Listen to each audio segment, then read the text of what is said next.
ಸ್ವಾಭಾವಿಕ ಸಂಖ್ಯೆಗಳು ನೋಡಿದೆವು.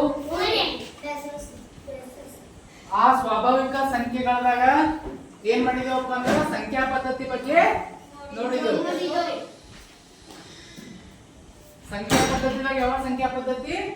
ದಶಮಾನ ಪದ್ಧತಿ ಅಥವಾ ಹಿಂದೂ ಅರೇಬಿಕ ಪದ್ಧತಿ ಅಥವಾ ಭಾರತೀಯ ಸಂಖ್ಯಾ ಪದ್ಧತಿ. ನಮ್ಮ ಭಾರತೀಯ ಸಂಖ್ಯಾ ಪದ್ಧತಿ ನಾವು ಎಣಿಕೆ ಹೆಂಗ್ ಮಾಡ್ತೀವಪ್ಪ ಅಂದ್ರ ಬಿಡಿ 10, 100, 1000, 10,000, ಲಕ್ಷ, 10 ಲಕ್ಷ, ಕೋಟಿ, 10 ಕೋಟಿ ಎಲ್ಲ ನೋಡಿರಿ. ಆಮೇಲೆ ಏನ್ ಮಾಡಿರಿ?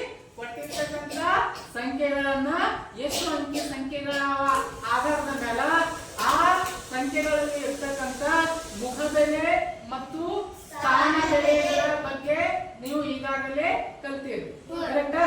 ಮತ್ತೇನ್ ಕಲ್ತೀರಪ್ಪ ಅಂದ್ರ ಅಲ್ಲಿರ್ತಕ್ಕಂಥ ಮುಖಬೆಲೆ ಮತ್ತು ಸ್ಥಾನ ಬೆಲೆಗಳ ನಡುವಿನ ಮೊತ್ತ ಕಂಡುಹಿಡಿಯಲು ಕಲ್ತೀರಿ.